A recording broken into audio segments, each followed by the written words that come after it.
Voilà. Voilà, tu es en train d'enregistrer là. Oui, on arrête de parler alors. Bonjour, l'émission spéciale de Radio Arménie aujourd'hui a pour invité Gérard Guerguerian, juriste international et accessoirement responsable de la maison Paul Éluard à Stepanakert, la maison de la francophonie. Gérard Guerguerian, nous allons parler du blocus de l'Artsakh par les Azéris, les écologistes entre guillemets azéris, et les recours judiciaires de l'Arménie concernant ce blocus. Ça nous donnera l'occasion peut-être de faire un tour d'horizon de toutes les démarches juridiques qui ont été engagées par l'Arménie sur le plan du droit international, notamment la CEDH, la Cour européenne des droits de l'homme, et actuellement le Conseil, pardon, la Cour internationale de justice, la CIJ. Bonjour Gérard. Bonjour, merci pour l'invitation. Merci d'avoir accepté cette invitation. Gérard Guerguerian, donc on parle beaucoup de l'actualité aujourd'hui, le tremblement de terre, le séisme en Turquie, en Cilicie et en Syrie, d'ailleurs qui fait partie, le nord de la Syrie qui faisait partie de la Cilicie aussi, le royaume arménien de Cilicie du Moyen Âge. On parle de l'actualité et de l'actualité qui comprend aussi une aide matérielle par l'Arménie envoyée en Turquie, ce qui a beaucoup étonné les observateurs. Mais aujourd'hui, tout en aidant, tout en voyant cette aide de l'Arménie à la Turquie, on voit qu'il n'y a pas d'aide humanitaire qui est envoyée en Artsakh. Qui reste encerclé, qui reste coupé de l'Arménie et coupé du monde par des pseudo-écologistes dont on a vérifié l'identité. Je crois que c'est un peu une farce qu'on est en train de nous jouer, des écologistes qui veulent surveiller l'extraction de l'or sur le territoire de l'Artsakh aujourd'hui, sachant que par ailleurs, il y a d'énormes problèmes écologiques qui se posent par l'extraction du gaz et du pétrole en Azerbaïdjan. Personne ne parle de cela, mais ils sont venus à la porte de l'Artsakh mettre en cause le fonctionnement des mines de l'Artsakh. Alors, on va parler donc de la Cour internationale de justice, mais dans un premier temps, nous allons parler donc de ce qui est en train de se passer actuellement en Artsakh. Quelles informations supplémentaires on peut donner à nos auditeurs? Écoutez, je ne sais pas si ces informations nouvelles seront considérées comme nouvelles. Euh, le blocus, c'est un blocus, mais ce n'est pas un. Alors, je vais peut-être le rappeler à ma façon, un petit peu différemment. Dans l'affaire du traité ou de l'accord du 7 novembre, mais qui est un traité international, il y a une ambiguïté générique, pratiquement intrinsèque au document lui-même. La force de maintien de la paix, dite force russe, est une force qui est acceptée par les deux parties pour assurer la circulation du corridor. Aujourd'hui, l'Azerbaïdjan officiellement n'a pas fermé ce corridor. Le corridor est fermé de facto par des manifestants et c'est la force de maintien de la paix ou la force russe qui devait assurer la libre circulation des personnes et des biens qui n'exerce pas de facto sa mission, c'est-à-dire l'utilisation de la force pour dégager les manifestants. Or, l'utilisation de la force par les forces russes n'est pas incluse, n'est pas intrinsèque au document du 9 novembre.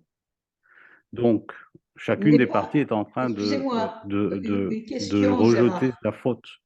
Une question, Gérard. N'est pas Oui, incluse oui, veut dire que s'il n'est pas stipulé expressément qu'il y aurait utilisation de la force. Mais lorsqu'on dit que la Russie doit assurer la sécurité de cette route, cela veut dire aussi intrinsèquement, je reprends votre terme, intrinsèquement, c'est entendu que quels que soient les moyens, quelles que soient les conditions, la Russie est responsable de la sécurité de cette route. Vous ne le voyez pas comme ça? la réponse est, la réponse est, le document est très ambigu. Et d'ailleurs, je ne suis pas le seul à le dire. La Cour internationale de justice qui a été saisie par l'Arménie sur plusieurs affaires, y compris de discrimination et maintenant sur le blocus, a énoncé elle-même dans le dispositif de l'arrêt une interrogation sur la nature du document. La nature du document, en fait, on est dans une situation de cessez-le-feu, première chose, donc c'est clair. Les parties arrêtent de se battre. Ensuite, on règle un certain nombre de différends frontaliers et territoriaux dans ce document. Ce serait donc un traité international de nature territoriale et en particulier sur une question de corridor, sur une question d'ouverture des communications, virgule, peut-être même un futur traité de paix puisque les communications seraient ouvertes. Et puis on demande à une force d'un pays tiers qui intervient unilatéralement sur le document pour lui demander de bien vouloir assurer le maintien de la libre circulation. Si ce tiers-là n'exécute pas sa mission, où est la problématique? Est-ce que ce tiers qui devrait exécuter sa mission devrait recourir à la force? Le document ne le dit pas. Le document dit simplement qu'il y a un corridor de la Chine qui va être surveillé par une force de maintien russe de 2000 hommes, 1980 ou 1920 soldats. Elle ne dit pas autre chose. Et donc, la question du La réalité recours à la du terrain, force. la réalité du terrain, Gérard, est que Oui, si la Russie voulait utiliser la force, il se serait bien sûr, bien sûr. référé, il aurait fait référence au document. Ah bah, Donc, ils ont tous c'est les une question maintiens pour politique. assurer cette mission. D'accord. Donc, Absolument, c'est une question absolument. politique. En Nous fait, sommes ce n'est pas une question dans, juridique. absolument, absolument. D'accord.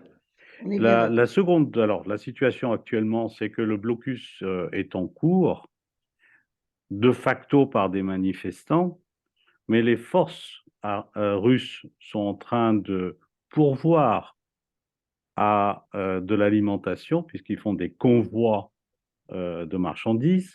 Mhm. Et donc, il y a un deuxième convoi qui est passé. Le CICR, la Croix-Rouge internationale, est en train de faire passer les patients. Donc, la question du blocus n'est pas un blocus par l'Azerbaïdjan officiellement, c'est un blocus par des manifestations de facto sur le terrain, et la force russe n'est pas en train de déblayer ce terrain. Point. C'est comme ça que je le vois pour le moment. Je ne le vois pas autrement. Oui, enfin, c'est une constatation que vous êtes en train de faire. C'est une constatation parce que le contraire, à contrario, si on voulait raisonner à contrario, il y aurait fallu une décision militaire ou des forces azerbaïdjanaises militaires d'exécuter un blocus et de mettre dehors la force de maintien de la paix. Mm. Donc, ce qui n'est pas arrivé. Il n'y a pas eu des chars azerbaïdjanais qui ont bloqué la route. Donc, D'accord. l'Azerbaïdjan, entre guillemets, peut se prévaloir d'une non-responsabilité éventuelle parce qu'elle n'est pas concernée en tant qu'État Mm. par rapport à des manifestants qui sont des civils, entre guillemets, bien entendu. Nous sommes tous d'accord là-dessus. Ouais. Donc, l'interprétation à donner n'est pas une interprétation juridique, là, c'est une interprétation Pas du politique. tout. Elle est purement politique. Elle est purement politique et je veux dire, la conclusion politique de la situation, c'est-à-dire du blocus réel de l'Artsakh, lorsque on entend le président Aliyev dire si les Arméniens veulent partir, ils peuvent partir, mais ils ne peuvent plus revenir, etc. Donc c'est évident que c'est une décision politique au plus haut niveau de l'État de l'Azerbaïdjan de fermer cette route, et c'est une décision également politique de la part de la Russie de ne pas forcer le départ de ces manifestants, entre guillemets, et de laisser donc euh, grelotter par -6, -5, -6 les Arméniens d'Artsakh sans gaz, parce qu'on coupe le gaz également, parce que les télécommunications aussi sont dans les mains des Azéris aujourd'hui. Et donc, l'isolement de la population arménienne de l'Artsakh est une volonté. On ne peut pas faire d'autre conclusion que de dire que c'est une volonté commune. En tout cas, c'est un accord entre les Azéris, c'est-à-dire l'Azerbaïdjan, et la Russie. En tout cas, c'est Nous moi sommes qui tout à fait fais, d'accord. voilà, c'est moi qui fais cette conclusion. Je ne sais pas ce que vous en pensez. Bah, Oui. moi, j'ajouterais simplement, c'est que c'est en fait une prise d'otage pure et simple. C'est une prise d'otage, c'est-à-dire que on n'a pas une manifestation de blocus armé qui ne permettrait pas, mais on a de facto un blocage des communications et des circulations, et ça équivaut à une prise d'otage. Alors, cette prise d'otage, elle est politique, puisqu'il s'agit d'une prise d'otage, puisqu'on ne permet pas. Est-ce qu'elle est azerbaïdjanaise? C'est évident, c'est évident. Est-ce qu'elle est russe? Cela me paraît évident également. Est-ce qu'elle est également du côté arménien de ne pas vouloir négocier? Aujourd'hui, on commence à sentir que la prise d'otage est également une volonté politique de forcer la main.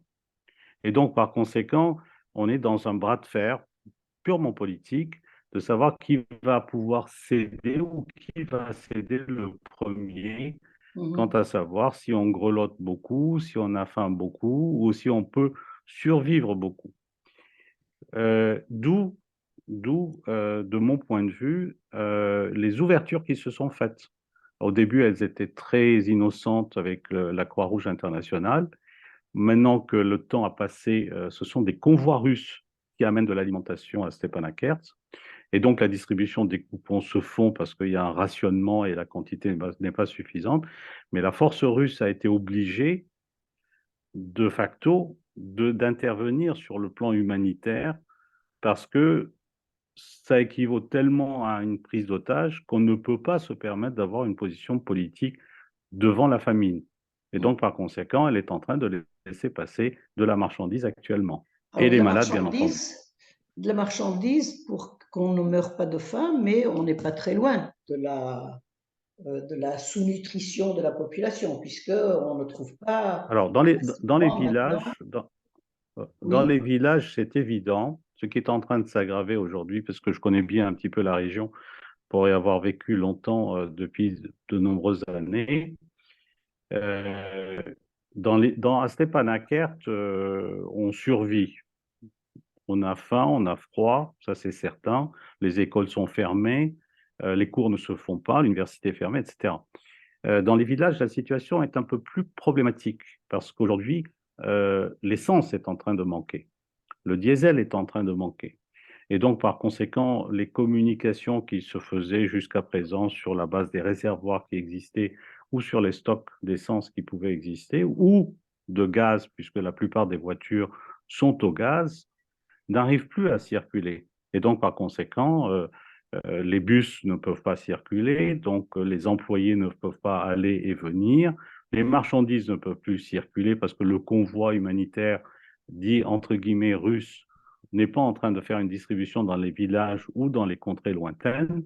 Et donc, par conséquent, il y a un problème de coupure d'approvisionnement et de coupure de circulation qui va encore plus aggraver la situation. Alors, on a constaté également ce qui est normal et c'est triste, des cas de maladies infectieuses importantes et en particulier la rage.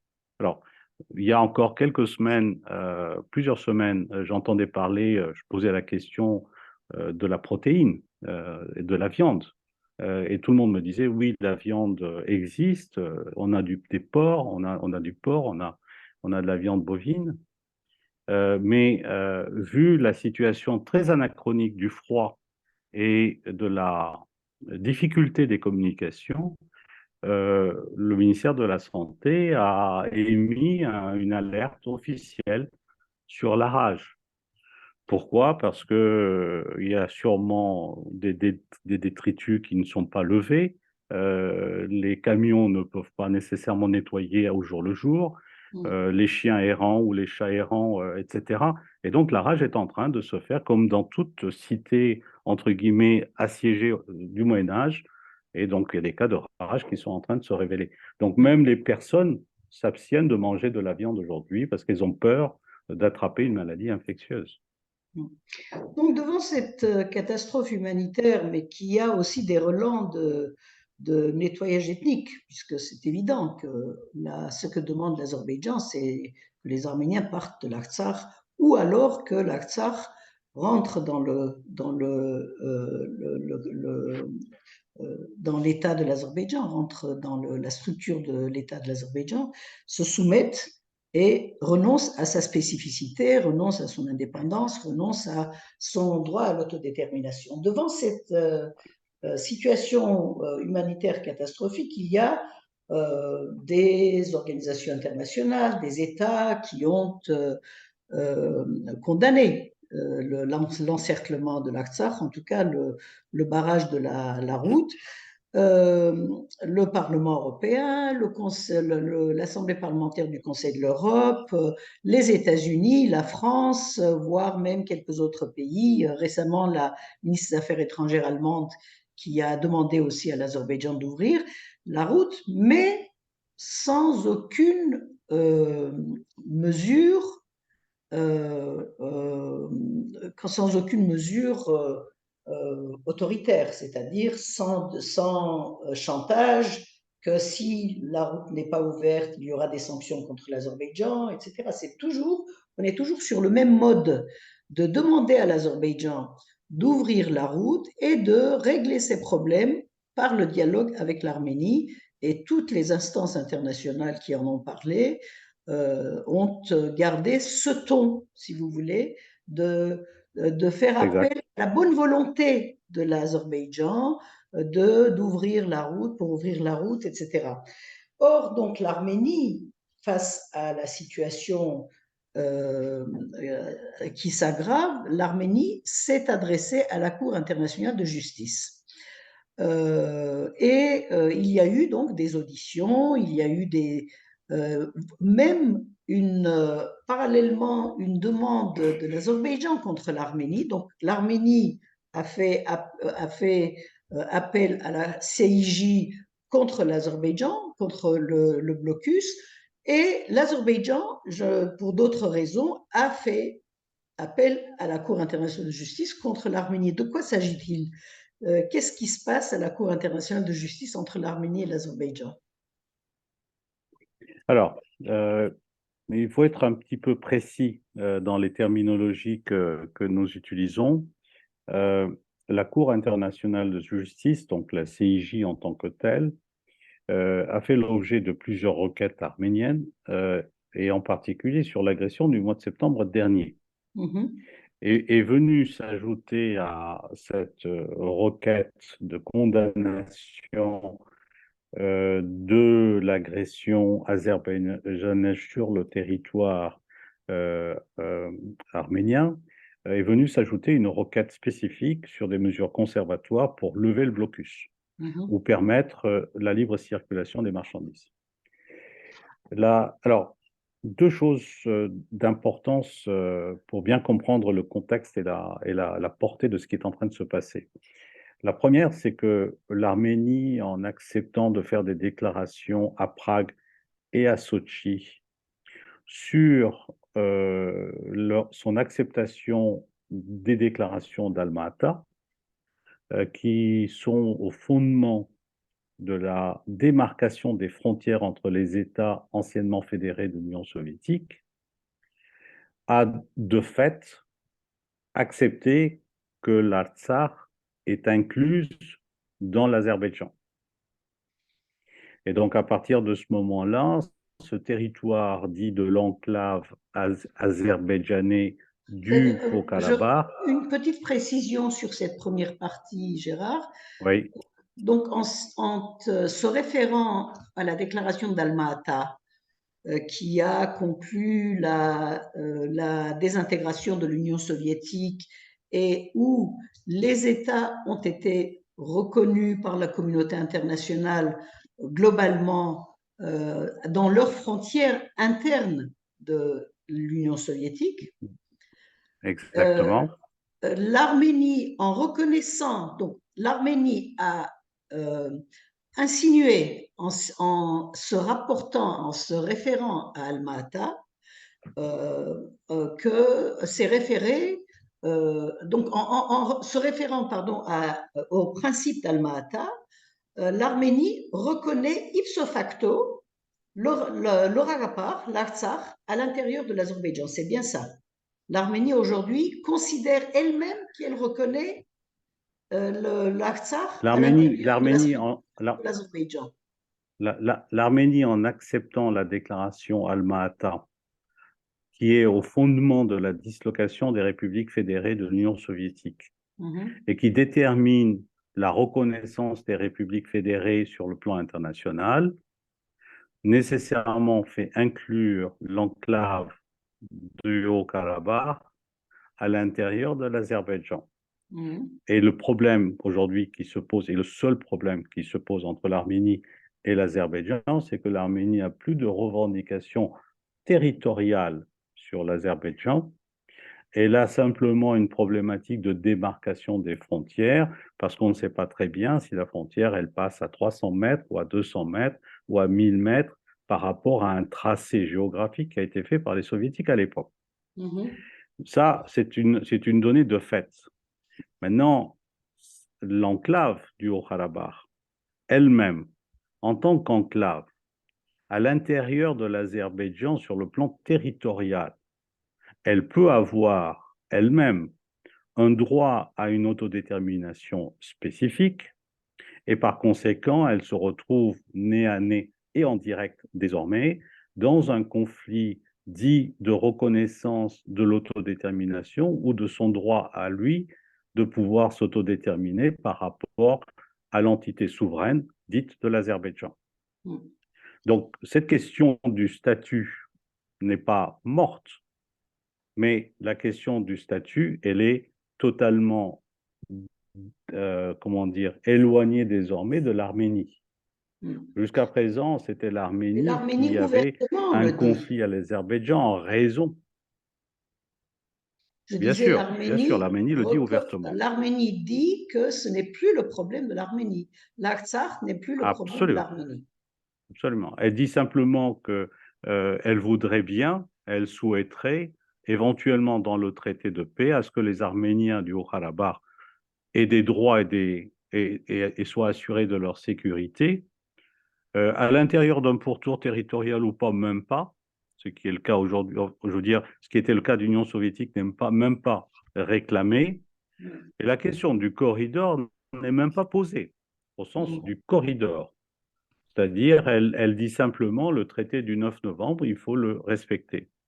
Or, le traité du 9 novembre a une date limite qui est le 9 novembre 2024, qui est l'expiration du délai de 5 ans. Sur ce point-là, je n'ai pas l'impression que toutes les parties aient une divergence d'opinion sur la durée limite du traité. Maintenant, ce blocus, donc les requêtes qui sont faites, le deuxième point que je voulais évoquer, c'est que soit on parle de levée du blocus, soit on parle d'une intervention humanitaire ou d'un pont aérien. Tout à fait. Alors, si on fait bien attention à la terminologie utilisée par la diplomatie dite occidentale, on est en train de parler de drame humain, de pont aérien, et y compris le ministre d'État Rupen Vatanian parle d'un pont aérien sur Stepanakert. On ne parle pas d'une levée de blocus. Alors, pourquoi on ne pourrait pas parler du levée de blocus? Pour une raison très simple, c'est qu'il faut la force pour imposer la levée du blocus. Or, on a bien un traité du 9 novembre qui est ambigu dans sa terminologie. Elle est mal écrite pour des raisons X, Y, Z. C'était la guerre, tout ce qu'on veut, c'est évident. Mais son ambiguïté est intrinsèque à l'impossibilité de demander la levée du blocus. Parce que si on voulait demander la levée du blocus, dans le contexte actuel, on a reconnu l'intégrité territoriale de l'Azerbaïdjan, donc de l'inclusion de l'Artsakh à l'intérieur de l'Azerbaïdjan. Cela voudrait dire une intervention militaire contre l'Azerbaïdjan pour lever le blocus et donc contre la force de maintien de la paix. Or, personne ne va jusqu'à ce point-là. Donc, la question, elle est plutôt limitée à un pont aérien dit humanitaire. Voilà, donc, voilà un peu le contexte juridique. Alors, sachant qu'un pont aérien, même s'il se met en place, doit être répété peut-être ad vitam aeternam, parce que des blocus, il y en aura d'autres. C'est-à-dire qu'aujourd'hui, aujourd'hui, on fait un pont aérien et on va parler peut-être de l'éventualité d'un pont aérien, en tout cas d'une décision de la CIJ, de la Cour internationale de justice, peut-être, on espère, mais ce serait largement insuffisant pour régler le problème de l'Artsakh, l'encerclement, de l'isolement, et puis du danger d'extermination des Arméniens, en tout cas du nettoyage ethnique des Arméniens de l'Artsakh, puisque ce qui se passe actuellement peut se répéter à d'autres occasions. Donc, après avoir dit ça, revenons maintenant, si vous voulez, à la Cour internationale de justice. Vous avez dit tout à l'heure qu'il y a eu d'autres cas où l'Arménie s'est adressée à la Cour internationale de justice. C'était pour l'occupation des terres arméniennes en septembre dernier. L'Arménie avait saisi la Cour internationale. Et quel a été le résultat? Quel a été pour le moment, pas grand-chose. Voilà. Pour le moment, pas grand-chose. L'arrêt est en cours de gestation. Depuis septembre ou depuis octobre, peut-être? Oh non, depuis l'introduction de la requête au mois de septembre, fin septembre. Voilà. Mais c'est trop tôt parce que les arrêts de la Cour internationale prennent du temps à être émis. Ce qui est intéressant, par contre, alors, on attendra le verdict final de l'agression. Moi, personnellement, j'ai un tout petit doute parce que la démarcation n'étant pas faite encore au sens juridique du terme entre les deux États, sauf à aller se référer à la cartographie soviétique d'il y a une centaine d'années ou plus, pour dire qu'effectivement ce territoire était à l'intérieur de la fédération, de la République fédérée d'Arménie ou pas. Je ne vois pas comment la Cour, enfin, elle aura du mal à se prononcer sur la réalité de l'occupation territoriale. Elle peut éventuellement avoir plus d'aisance à se prononcer sur l'agression azérie, parce que l'agression, elle est caractérisée. C'est vraiment une armée qui a essayé d'occuper un territoire. Ceci étant dit, on a bien vu à maintes reprises Israël occuper des portions du territoire dit libanais ou jordanien et ne jamais être condamné de jurer par des institutions internationales. La question maintenant plus intéressante pour nous sur le plan de l'Artsakh, donc c'est la deuxième partie, c'est le deuxième reflet, c'est les mesures conservatoires. Les mesures conservatoires pour permettre à la population on parle de l'Artsakh. Voilà, de l'Artsakh, c'est-à-dire du blocus, entre guillemets, de l'Artsakh par l'Azerbaïdjan. Tout à fait. D'accord. Ouais, voilà. alors, il y a deux choses, il y a deux branches ou deux directions dans la requête, et la décision pourrait reprendre peut-être les deux branches en question. Je pense qu'elle le fera de toute façon. La première concerne l'exécution du corridor, c'est-à-dire l'ouverture du corridor en vertu du traité du 9 novembre 2020. Et la seconde, c'est l'intervention d'humanité.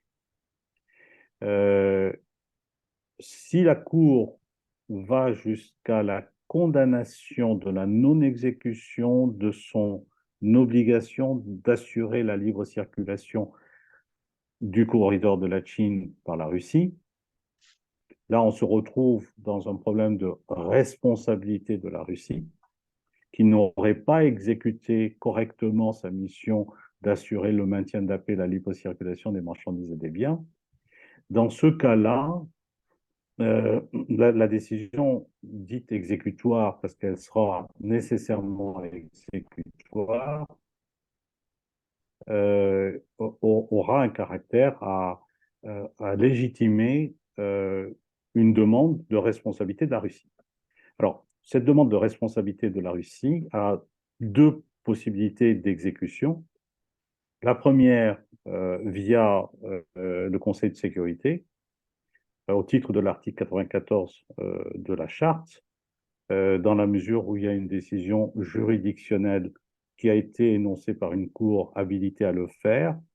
Et donc, par conséquent, le Conseil de sécurité peut prendre des mesures coercitives, c'est-à-dire, virgule, militaires, contre la Russie, parce que la Cour aura condamné la Russie et aura énoncé sa responsabilité à ne pas pouvoir assurer la libre circulation des marchandises.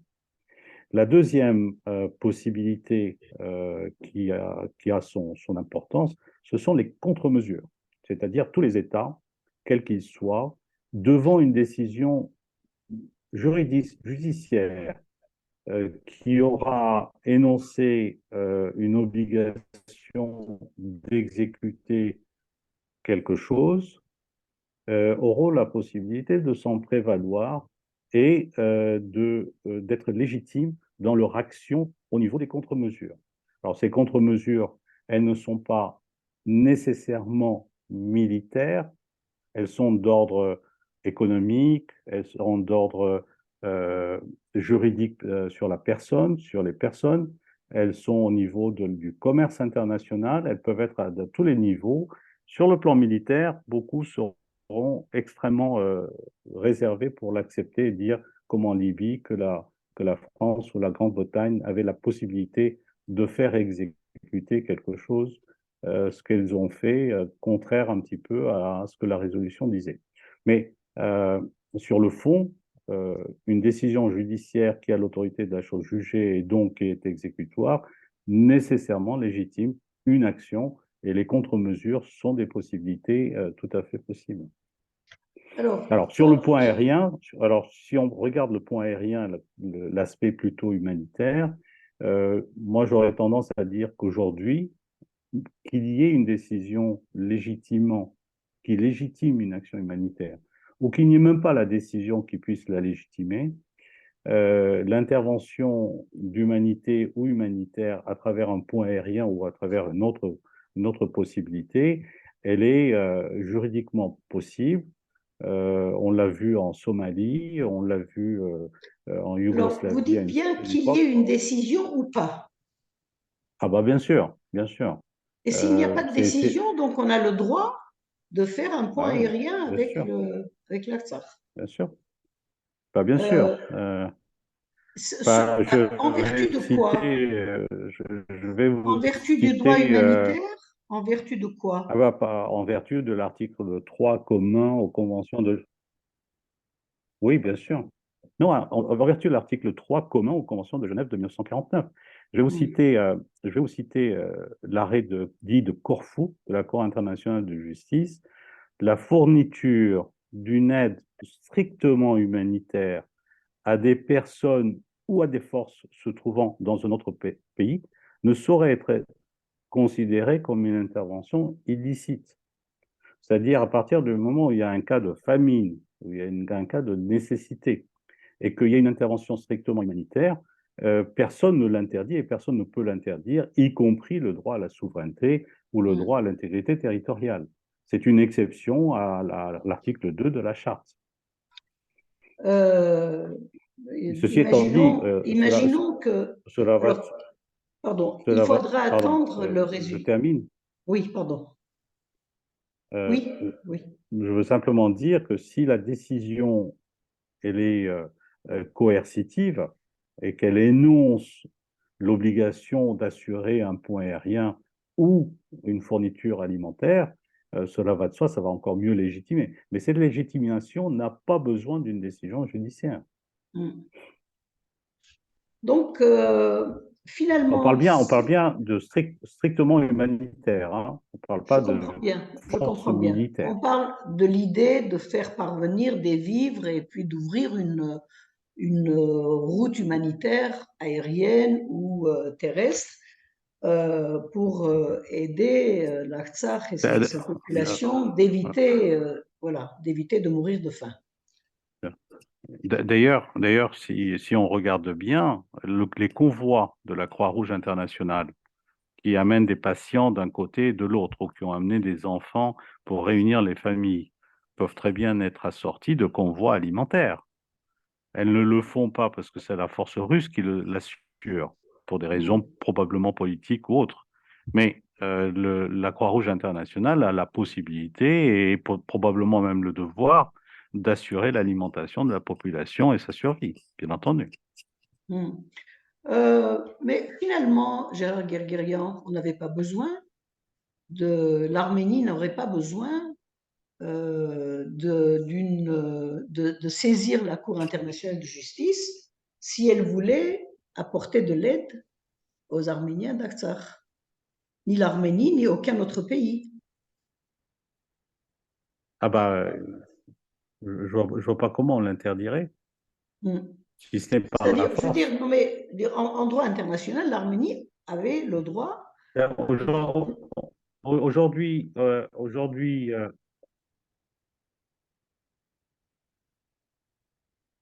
allô, Allô? je Oui, crois qu'on est coupé. oui. Oui, voilà, on est revenu.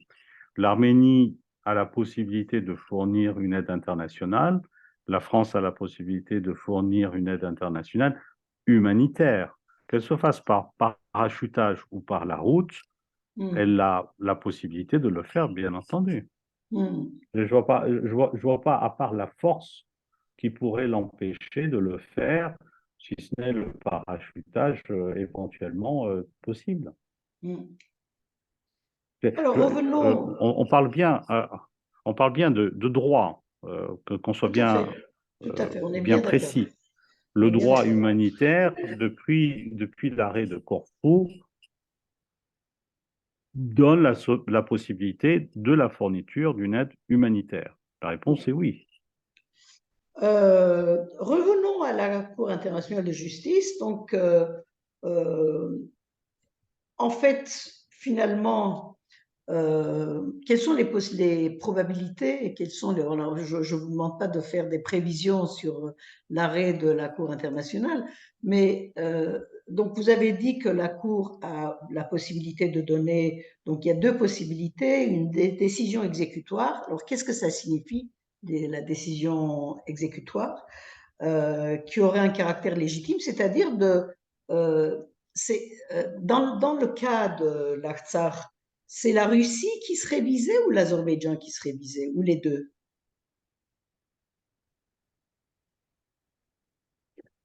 Je ne peux donner que mon avis personnel.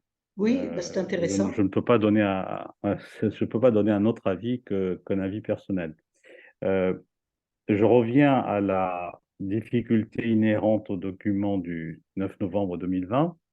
Euh, je pense que la Russie a endossé la responsabilité d'assurer le corridor euh, pour une raison très simple, c'est que même si le texte est ambigu, la Russie a quand même demandé et a obtenu qu'une force militaire de 2000 hommes soit déployée pour assurer le cessez-le-feu.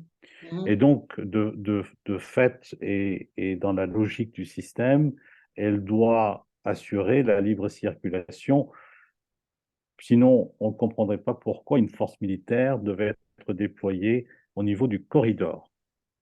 On peut très bien imaginer, on aurait très bien pu imaginer, par exemple, un cessez-le-feu avec une force déployée qui assure l'observation de celui qui ne respecte pas le cessez-le-feu. Ce n'est pas ça. On a parlé d'un corridor, et un corridor est un territoire extra-souverain, et on a confié à la Russie, avec une force de 2000 hommes, d'assurer ce corridor. Donc moi, quand je passais sur ce corridor euh, à des centaines de reprises depuis les 3 dernières années, j'avais toujours la force russe qui m'autorisait à rentrer ou à ne pas rentrer, et donc elle m'assurait ma sécurité. Donc, si quelqu'un doit être condamné, de mon point de vue, c'est bien la Russie qui le serait. Ce ne sont pas les manifestants qui le seraient. Je ne vois pas à quel titre des simples manifestants qui bloquent une route seraient indirectement liés à la responsabilité de l'État azerbaïdjanais. J'ajoute, j'ajoute un point très important, c'est que le corridor est en dehors de la souveraineté territoriale de l'Azerbaïdjan dans le cadre de l'accord de 2020. On parle de corridor, on ne parle pas d'une route. Donc ce corridor-là est en dehors et qu'il y ait des manifestants sur cette route qui dressent des tentes n'induit pas la responsabilité de l'État azerbaïdjanais. De mon point de vue, elle induit la responsabilité de la force de maintien qui devait assurer la libre circulation des marchandises et des personnes, donc la force russe. Ça, c'est mon point de vue, hein. C'est Je ne fais pas de effectivement prophétie, mais je ne vois pas à quel titre, euh, je vais être encore plus précis quelque part, dans une situation de conflit territorial entre belligérants, et il se passe quelque chose dans le secteur des rebelles et non pas de l'État. Et donc, la responsabilité à déterminer de ce qui s'est passé dans la zone des rebelles est toujours au niveau de l'État en titre du territoire en question, au titre de sa responsabilité internationale d'assurer la sécurité des personnes et des biens.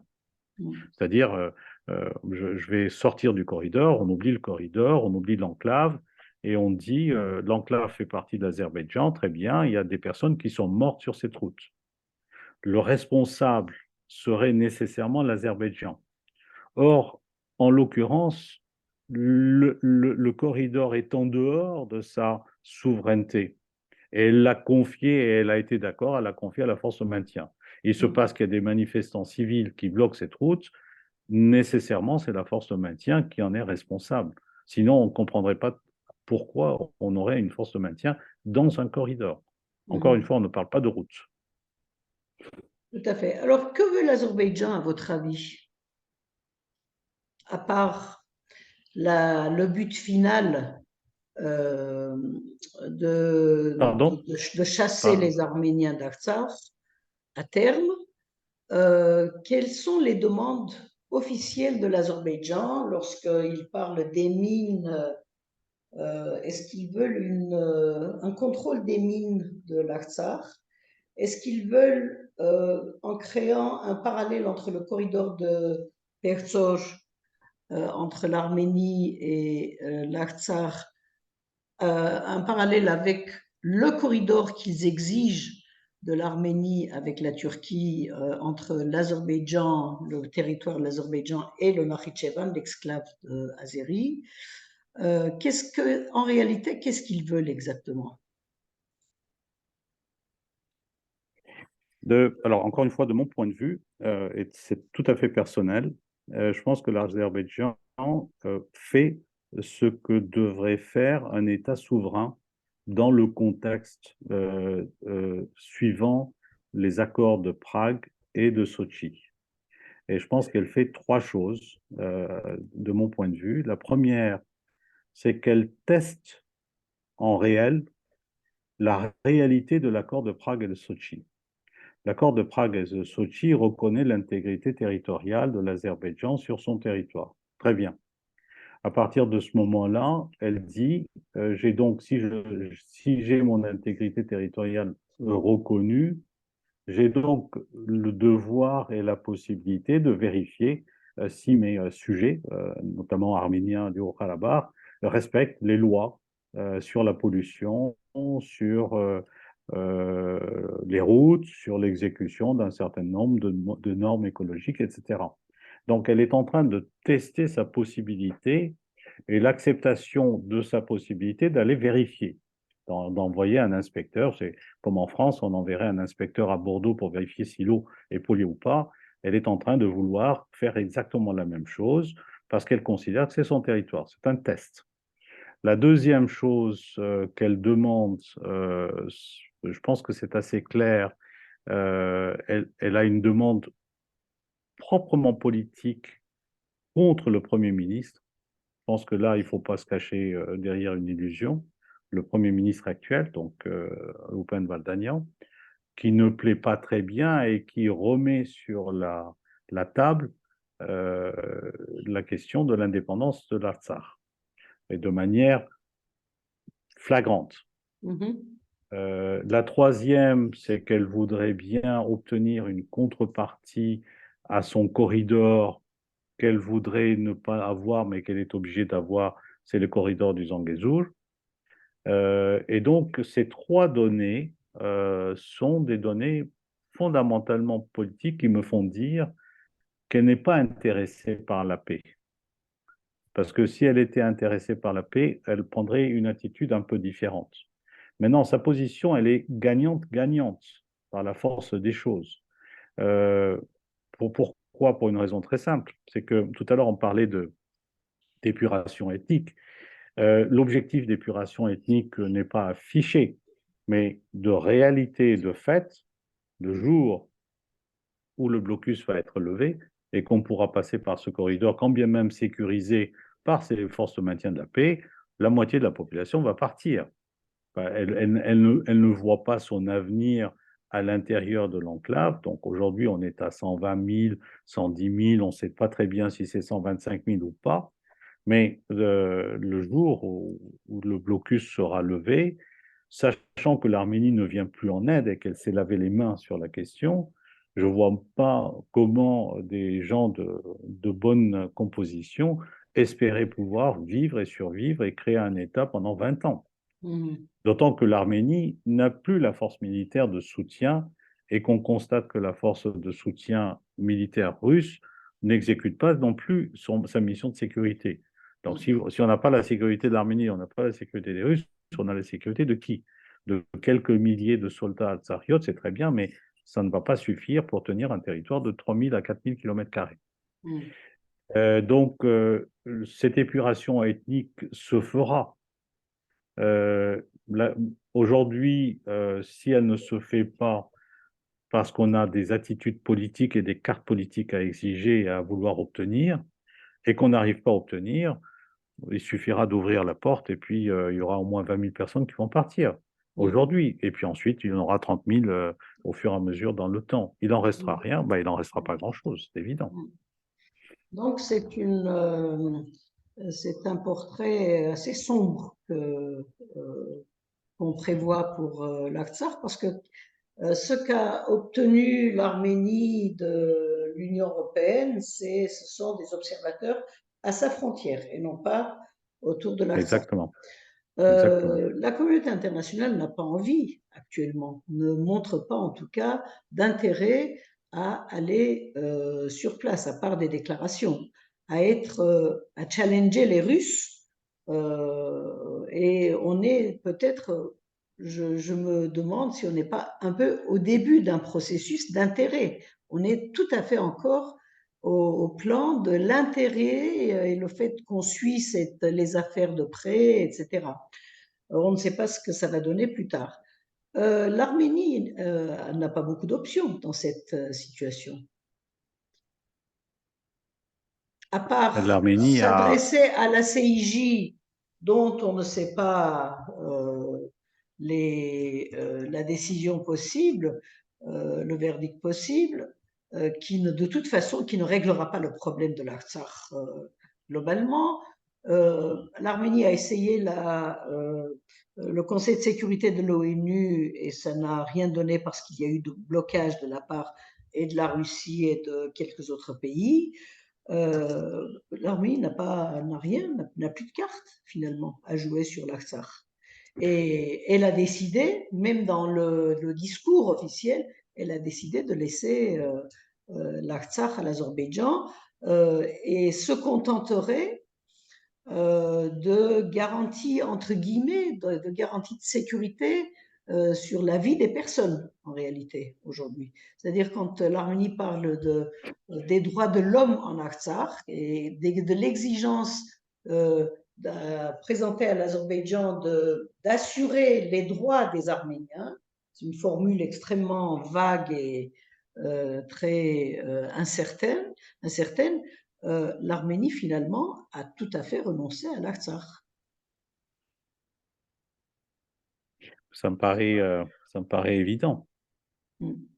Ça me paraît évident. J'ai même pas grand-chose à dire. Euh, le jour où Prague a été annoncé, Sochi a été annoncé, et vous remarquerez quand même que Sochi a suivi Prague, et on se demande pourquoi Sochi a suivi Prague.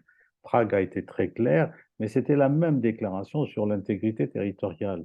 On fait quoi? On laisse tout simplement une minorité de 100 000 personnes, 120 000 personnes, à vouloir exiger leur propre indépendance tout seul. Est-ce que le bon sens pourrait permettre de penser qu'ils pourraient assurer leur indépendance? La question, elle est là. Mm. Et si ils ne peuvent pas l'assurer, c'est qu'il y en a quelqu'un s'est lavé les mains là-dessus. Mm. Et les déclarations du ministère des Affaires étrangères sont assez claires sur ce point-là.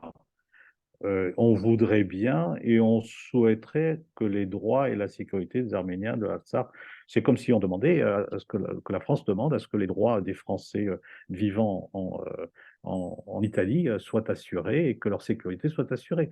Et le Mm. Conseil des ministres italiens va nécessairement dire, ne vous inquiétez pas, bien entendu, les lois italiennes sont là pour assurer les droits et la sécurité des Italiens résidents. C'est ce que le dictateur Aliyev a dit. Et il n'a Oui. rien dit d'autre. Mm. À la différence que Aliyev n'est pas italien et Nous sommes d'accord. Et qu'il qu'on s'agit a d'un connu Bakou. dictateur qui a pour objectif d'éliminer la population arménienne. Euh, Il faut se poser la question, quel est l'intérêt aujourd'hui de l'Azerbaïdjan dans le contexte actuel, après Prague et Sochi, de mm. signer un traité de paix?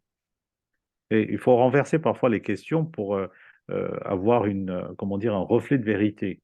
Quel est son intérêt réel, diplomatique, politique, en l'état actuel des choses, après que l'Arménie se soit lavé les mains, après que l'Arménie ait accepté des observateurs, etc., à ce qu'elle signe un traité de paix définitif?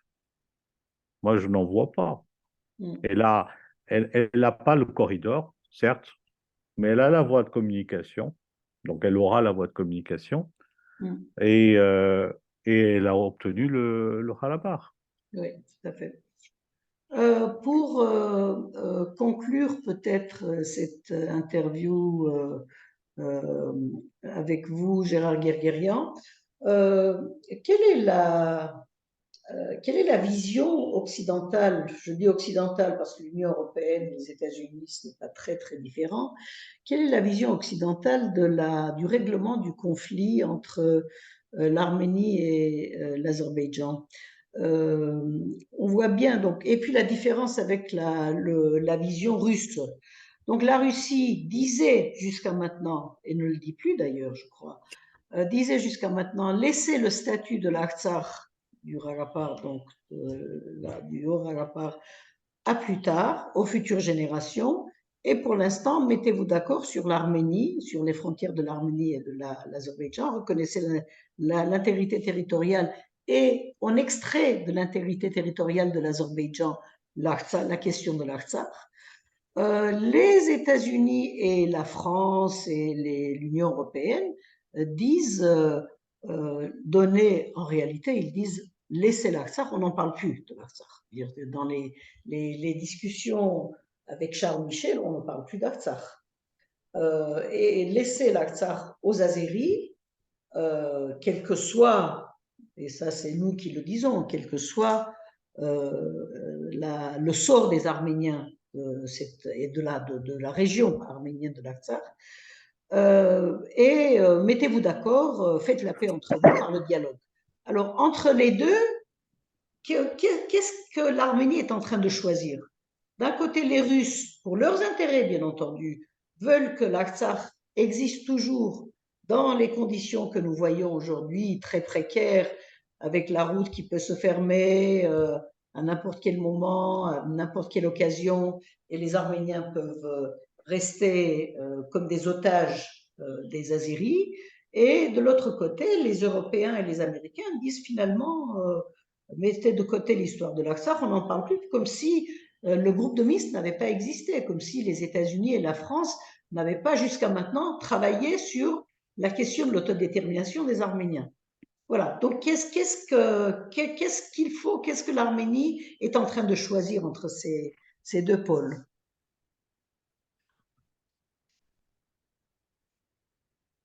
Moi, je pense que l'Arménie a choisi le pôle occidental.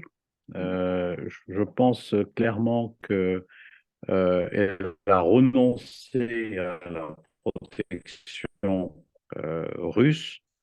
Alors, après le prétexte ou avec le prétexte de l'intervention non réalisée de l'OSTC, qui n'ont pas eu lieu à la suite de l'agression et l'occupation du mois de septembre. Et puis surtout en particulier, l'annulation du rendez-vous de discussion à Moscou entre les ministres des Affaires étrangères et Lavrov.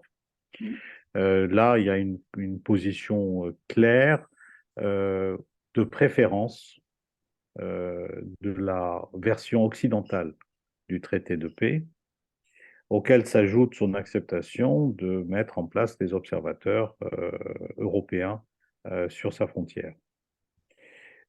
Mission d'observation qui n'est pas une mission de démarcation. L'option occidentale acceptée par l'Arménie comporte, elle, à l'intérieur, probablement de toutes petites nuances qui font l'épaisseur d'un papier parchemin et encore, entre la position américaine qui est beaucoup plus simple et plus claire, elle est nette de brut décoffrage, de dire une démarcation, une frontière, et puis on en reste là. Et la position française qui pousse encore à ce que une minorité arménienne de l'Azerbaïdjan soit reconnue dans le cadre du traité de paix. C'est un leitmotiv qui se poursuit et qui est en train de s'affaiblir dans le temps. Mais cette nuance-là existe. Elle est religieuse, elle est culturelle, elle est éducative. C'est le discours du président Macron sur les interventions au niveau de l'éducation, de la culture, et non pas à autre chose, et ce qu'on appelle les droits à la sécurité, un petit peu comme les droits des minorités françaises ont été reconnus à un certain moment dans les colonies où la France était obligée d'en se retirer. Donc elle voudrait bien voir dans le traité une clause particulière de protection qui ne va pas très loin, puisque le traité de Moscou et le traité de Lausanne et le traité de Kars, ça l'avait prévu, mais ça n'a eu strictement aucun effet en portée juridique et réelle. La position russe, elle est identique, elle n'est pas si différente, mais elle a une autre vision, elle a un autre reflet du miroir qui est sa présence militaire. Et sa présence militaire, elle est liée à la déclaration et le traité du 7 novembre, du 9 novembre, qui lui donne le droit de positionner sur un territoire des forces russes, auquel elle ajoute la possibilité d'ouvrir des voies de communication sous contrôle de maintien de sécurité par la Russie. Elle ne parle pas de corridor, elle parle de l'ancienne route de Staline, qui est la route de Merli et les voies ferroviaires de mairie qui font l'objet des accords du mois de janvier 2021. Et elle voudrait bien assurer la protection de cette route-là et donc avoir une force supplémentaire sur la frontière arméno-iranienne, pratiquement. Voilà, elle est là, la nuance. En ce qui concerne le statut du Karabakh, elle est en train de dire simplement que cette question-là pourrait être relayée dans le temps, dans le futur, sans aucun calendrier, sans aucune précision même. C'est-à-dire que ce qu'on avait dans le cadre de Madrid et de la déclaration du groupe de Minsk d'Astana est désormais lettre morte totalement, euh, puisque on a encore un corridor, mais on ne sait plus pour combien de temps, si ce n'est 2 ans. On n'a certainement pas un droit à l'autodétermination et une question de statut qui est renvoyée au calendrier grec, comme on dit. Voilà un peu la nuance et l'opposition. Il est évident que la position d'Arménie aujourd'hui est pour l'option occidentale. Je vois aucun doute là-dessus, dans l'état actuel des choses. Mais est-ce qu'elle sait Merci. elle-même, je suis désolé de le dire, mais est-ce que Je pense l'Arménie qu'elle le sait sait. elle-même ce qu'elle veut? Je pense que l'Arménie fait ce débat aujourd'hui parce qu'il y a eu toute une série d'erreurs et de choses non pensées qui ont été faites. Enfin, bon, c'est votre interview, je ne vais pas donner mon avis à moi, mais je pense que l'Arménie est aujourd'hui choisit l'option occidentale parce qu'il y a un manque de confiance vis-à-vis des Russes. Après, C'est clair. voilà, après l'entrée des forces azéries en Arménie et la non-intervention de l'OTSC, ça veut dire de la Russie, militairement, pour arrêter l'invasion de l'Arménie, il n'y a plus de confiance dans les Russes. Et donc c'est ce qui explique peut-être le fait qu'aujourd'hui, l'Arménie, ce qui n'est pas explicable et justifiable, bien entendu, que l'Arménie renonce à l'Artsakh et veut se protéger avec de faibles moyens d'ailleurs de l'invasion de son territoire propre. Merci de cet entretien très intéressant, Gérard Guerguerian. Nous avons appris beaucoup de choses sur la CIJ et ce qui était possible d'attendre de la CIJ, de la Cour internationale de justice, mais aussi de ne pas attendre, c'est-à-dire des choses qui étaient possibles, qui seraient possibles de faire sans même la décision de la CIJ pour le blocus de l'Artsakh. Merci, à bientôt. Merci à vous. Merci.